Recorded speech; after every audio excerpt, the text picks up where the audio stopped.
사람들에게 어필하지 않으니까, 사람들에게 귀담아 들을 것 같지 않으니까, 그게 내 교회 운영에 도움이 안 될 것 같으니까 그런 생각이 자꾸만 들고 사탄이 거기에 작용해서 이것을 자꾸 흐리게 만드는 사람들이 생겨나고,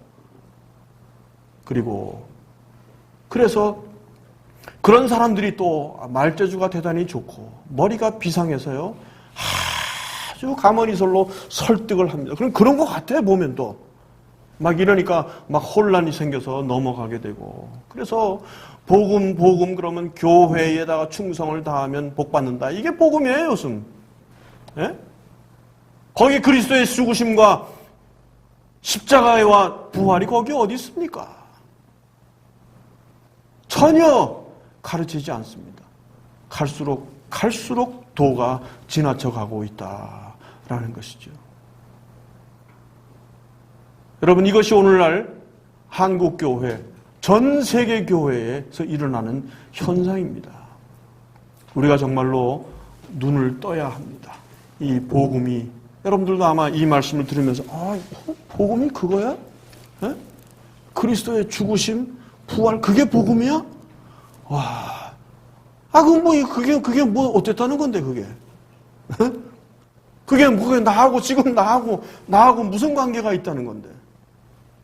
그런 생각을 하기 십상입니다. 그런데 성령께서 우리 가운데 거하셔서 우리의 영적인 눈을 띄워주시고 그리스도의 죽으심, 그리스도의 부활, 이것이야말로 복음이다. 이것이야말로 기쁜 소식이고 복된 소식이다 라는 것을 깨우쳐 주시고 깨닫게 해주시고, 그리고 그 가운데서 든든하게 서도록 해주시는 것이 바로 성령님의 역사다라는 것을 우리가 또 한번 깨닫게 되는 것입니다. 겉으로 보기에 복음은 별로 형편없어 보입니다. 별로 사람들에게 어필할 것 같지 않습니다. 그리고 실제로 어필하지 않습니다. 이 메시지를 가지고 가서 얘기를 해보세요.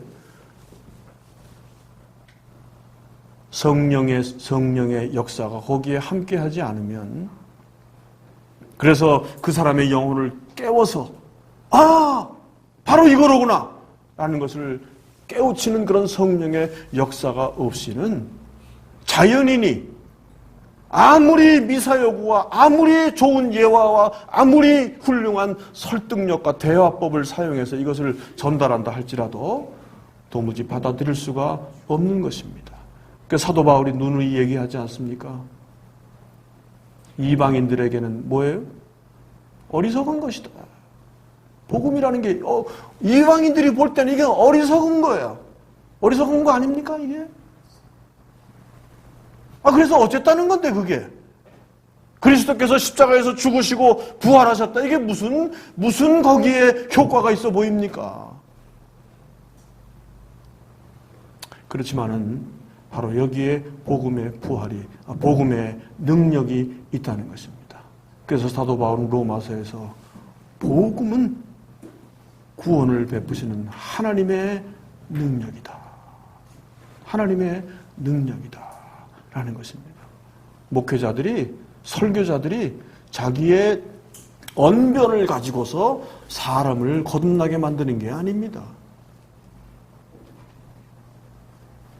성령의 능력으로 예수 그리스도의 죽으심과 부활의 메시지가, 이것이야말로 우리에게 가장 중요한 메시지다라는 것을 깨닫게 되는 그 놀라운 역사가, 성령의 역사가 우리 가운데 있어야 하고, 그 성령의 놀라운 역사를 통해서 내가 이 복음의 이 귀중한 것을 깨닫게 되면 내가 연약하고 내가 부족하고 내가 하나님 앞에서 죄인이라 할지라도 내 생활 속에서 그리스도를 높이고 그리스도를 주로 섬기고 그리스도의 복음을 섬기는 일에 충성을 다하도록 그렇게 인도함을 우리가 받게 된다는 것이죠.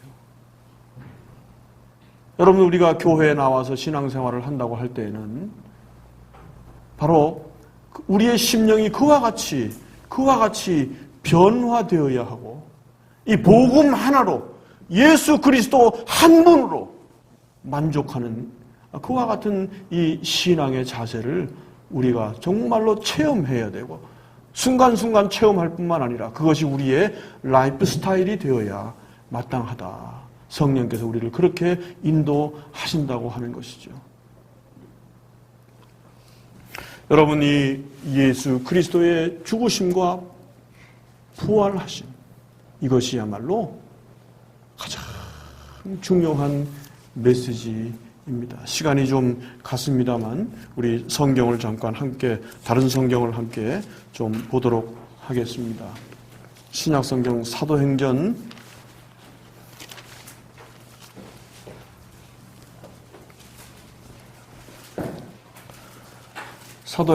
17장입니다.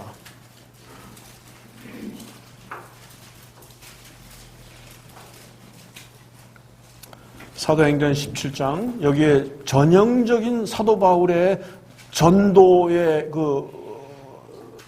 사도 바울이 전도를 어떻게 했는지를 보여주는 아주 전형적인 예가 여기에 나타나 있습니다. 사도행전 17장 1절부터 여기 4절까지 제가 보겠습니다. 그들이 암비볼리와 아볼로니아로 다녀가 데살로니가에 이르니 거기 유대인의 회당이 있는지라. 바울이 자기의 관례대로 그들에게 들어가서 새 안식일에 성경을 가지고 강론하며 뜻을 풀어 그리스도가 해를 받고 죽은 자 가운데서 다시 살아나야 할 것을 증언하고 이르되 내가 너희에게 전하는 이 예수가 곧 그리스도라 하니 그 중에 어떤 사람 곧 경건한 헬라인의 큰 무리와 적지 않은 귀부인도 권함을 받고 바울과 실라를 따랐다라는 말씀, 여기 17장 1절부터 4절 사이에 나타나 있습니다. 사도 바울이 데살로니가에 들어갔습니다. 전도하러 갔죠. 가서 늘 사도 바울이 유대인들이기 때문에 유대인들과 율법을 가지고 구약 성경이라는 것은 가지고 있는 하나의 서로 연결시켜주는 매개물이 있었단 말이죠. 그래서 습관대로 유대인의 회당에 들어가서 그들 앞에서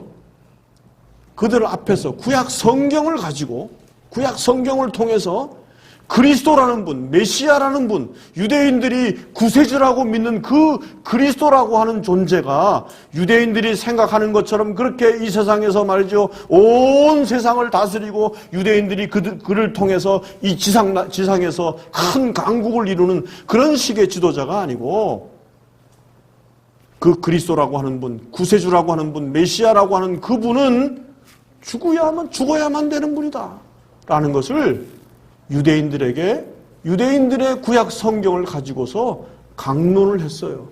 강론을 했다는 얘기가 그냥 강론을 하고 그리고 뜻을 풀었다고 그랬죠. 해석을 하고 유대인들로 하여금 구약 성경을 보고 구약 성경을 통해서 그 사실을 증명해 보여주었다는 것입니다.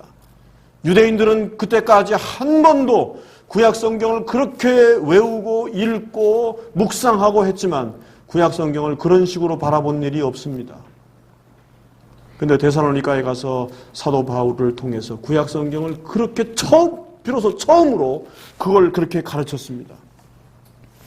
여기 뜻을 풀어서 3절에 뭐라고 되어 있습니까? 그리스도가 해를 받고 죽은 자 가운데서 다시 살아나야 할 것을 증언하고 이르되 내가 너희에게 전하는 이 예수가 바로 그 구약에 말하는 그리스도다라고 선포했다는 것이죠. 여러분, 여기 사도 바울의 메시지의 핵심이 뭡니까? 그리스도의 죽으심, 그리스도의 부활, 그리고 예수가 바로 그 그리스도다라는 거 아닙니까?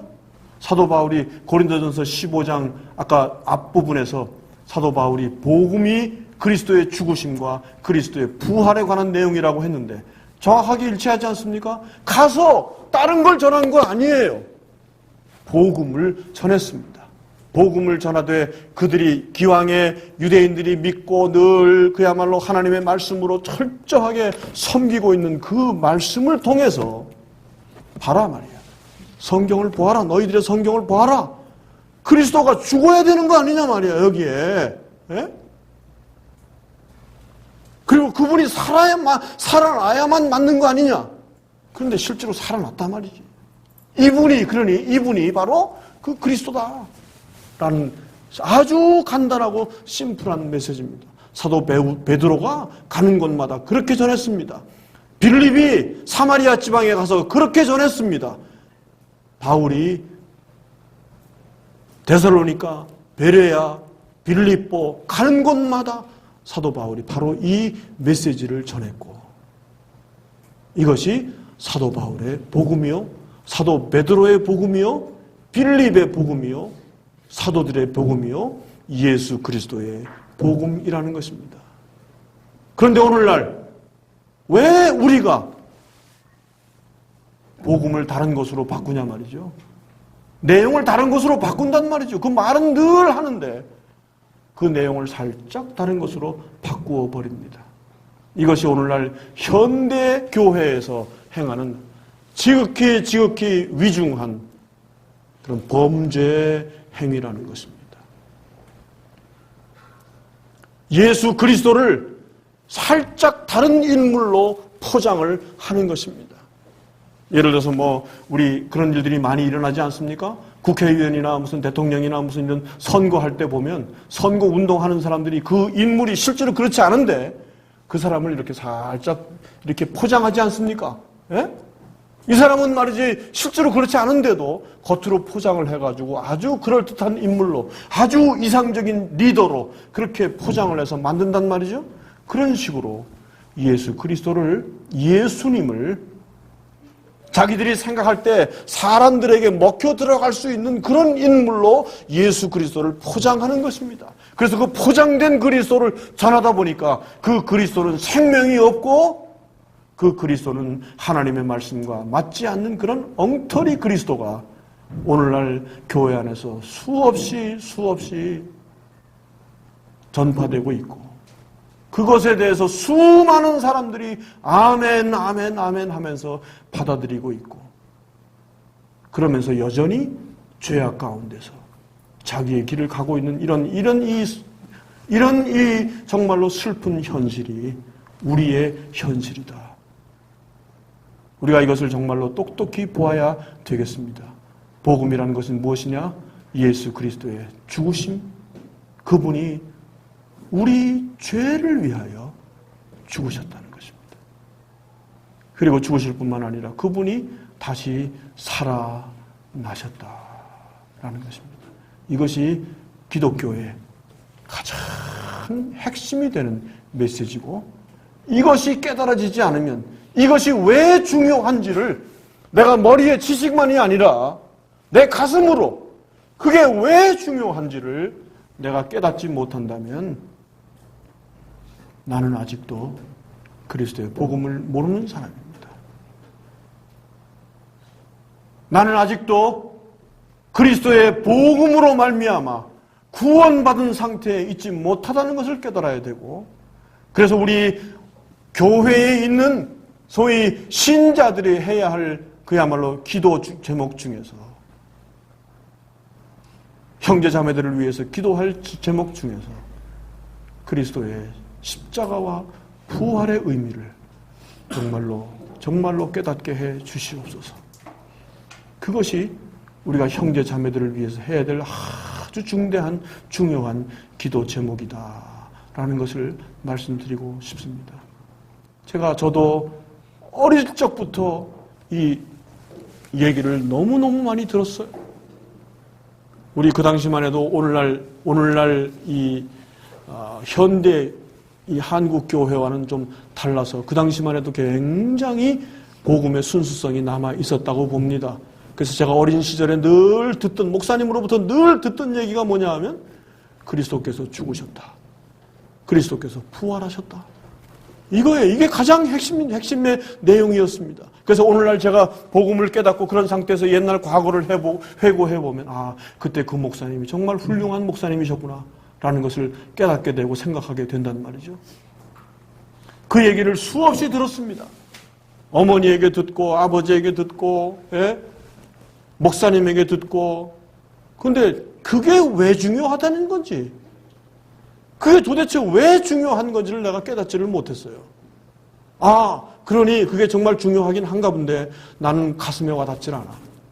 그게 가슴에 와닿지를 않습니다. 뭔가 다른 게 뭔가 좀 있을 것 같은데 그렇게 정말 그 예수 그리스도 2000년 전에 오셨던 그 예수님이 죽으셨다가 다시 살아나셨다. 그게 내 오늘 나하고 뭔 관계가 있는데? 라는 걸 생각해 보면 이 상관관계가 별로 이렇게 실감 있게 와닿질 않는 거죠. 그런 상태로 제가 30이 넘을 때까지 그런 상태로 있었습니다.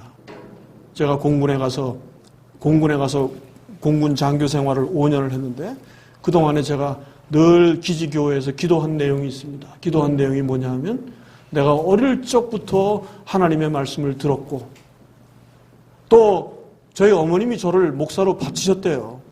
그걸 막 늘 말씀을 하셔서 나는 목사가 되어야 되나 보다 그런 생각을 했는데 이게 내 운명인가 이런 생각을 하고 늘 그랬는데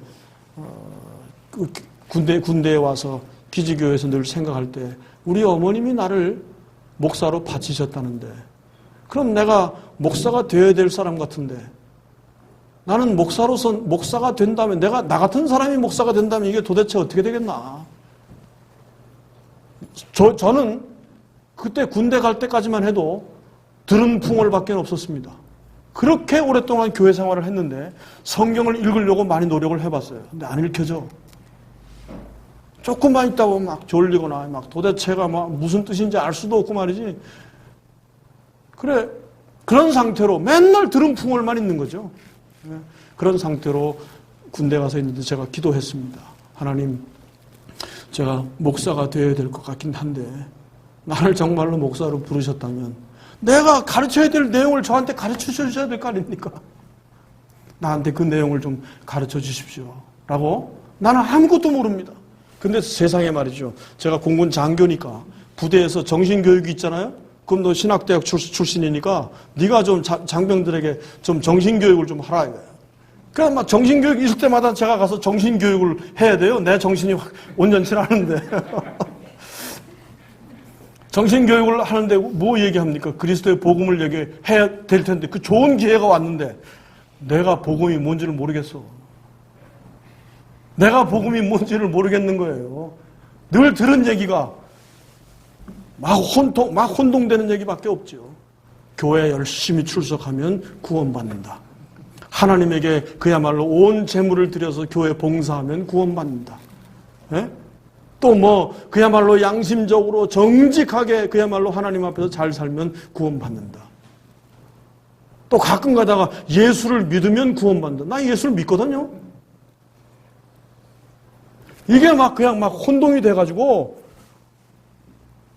믿지 않는 장병이 기독교가 뭘 가르치는 거냐 물어보면 내가 할 얘기가 없어요. 그렇게 오래 교회 생활을 오래 했는데도 왔다 갔다 하고 잘 모르겠더란 말이죠. 제가 그걸 아주 군대에 가서 절실하게 느꼈습니다. 그래서 이게 큰일 났구나. 그래서 제가 그때 그야말로 기지교회에서 그렇게 늘 기도했습니다. 하나님, 내가 뭘 알아야 될 거 아니겠습니까? 하나님, 날 좀 가르쳐 주십시오.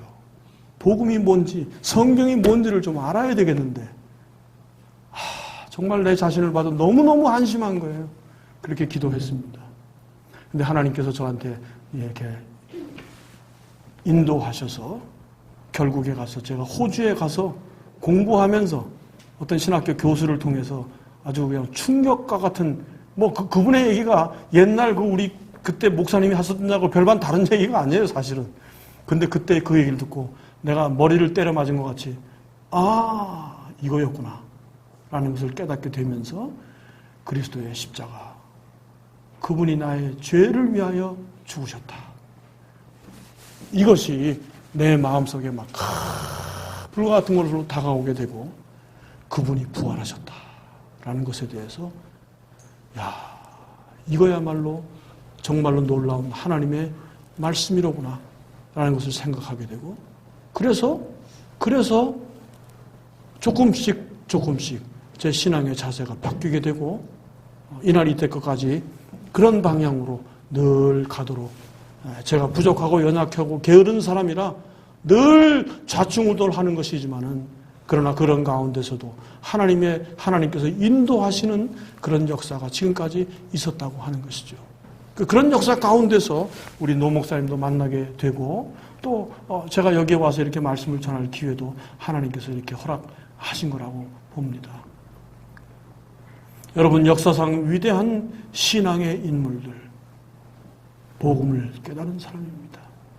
루터의 전기를 보든 칼빈의 전기를 보든 위대한 선각자들의 전기를 보게 되면 그분들은 그야말로 예수 그리스도의 십자가의 죽으심, 그리고 그 부활했다는 그 사실에 그야말로 그것에 대한 감격이 마음속에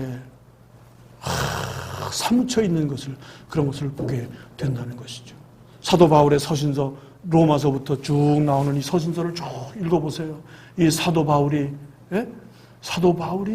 적어도 이 예수 그리스도의 죽으심과 그 부활이라고 하는 것이 사도 바울 개인에게 얼마나 큰 영향을 미쳤는지를, 그분의 복음을 믿지 않더라도 적어도 이 복음이라는 것, 그리스도의 죽으심과 부활이라고 하는 것으로 인해서 사도 바울이 얼마나 거기에 많은 영향을 받았는가를 알 수 있거든요. 누누이 거기에 나오지 않습니까? 예?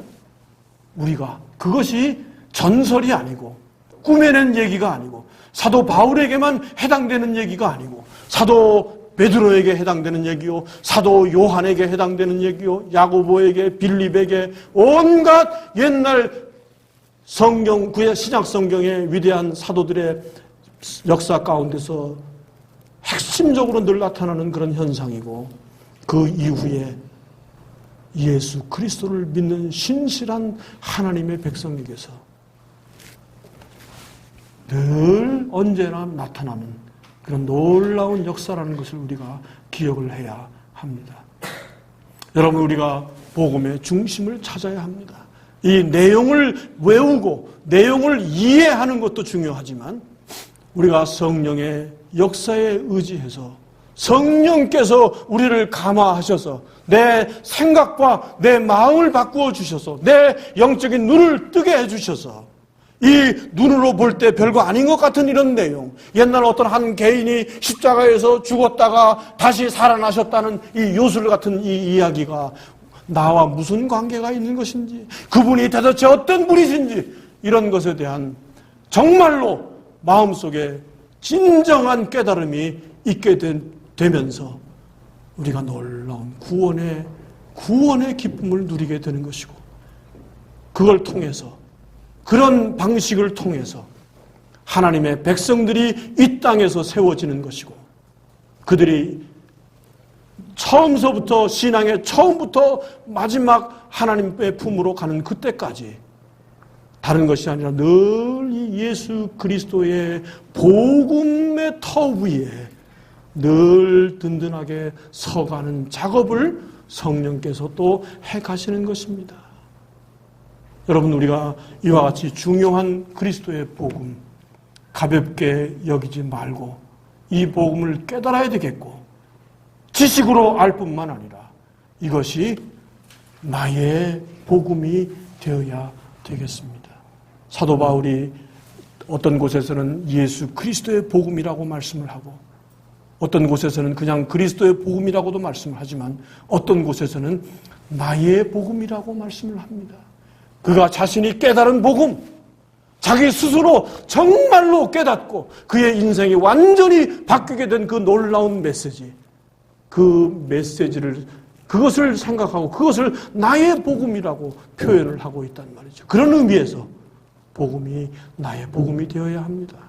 그래야 우리가 하나님의 백성들로서 가게 되는 것이고, 그래야 우리가 성령의 놀라운 은혜를 누리는 하나님의 백성들이라 할 수 있는 것이다. 이것은 사람의 방법으로 되는 거 아닙니다. 하나님의 놀라운 주권적인 역사를 통해서 이루어지는 놀라운 은혜라는 것을 다시 한번 깨닫고 우리가 복음의 중요성을 다시 한번 생각하게 되는 그런 시간이 되었으면 좋겠습니다. 같이 기도하겠습니다. 고마우신 하나님 아버지, 은혜를 감사합니다. 오늘 이 귀한 주님의 이 교회에 오게 해주시고 예수 그리스도의 복음의 중요한 메시지를 함께 나눌 수 있도록 은혜 주시니 감사합니다. 저의 부족함과 연약함과 이런 모든 약점들을 다 가리워 주시고 오로지 주의 성령께서 주의 말씀으로 역사하셔서 십자가에 달리신 주님, 부활하신 주님, 그분의 그 놀라운 역사에 대한 메시지가 왜 그렇게 중요한 것인지를 내 스스로 깨닫고 나 스스로 예수 그리스도의 복음의 턱 위에 든든하게 서는 그런 귀한 하나님의 백성들이 되도록 역사하시고 인도하여 주시기를 간절히 원하옵나이다. 오늘도 함께 하신 하나님 감사드리옵고 거룩하신 우리 주 예수님의 이름으로 기도하옵나이다. 아멘.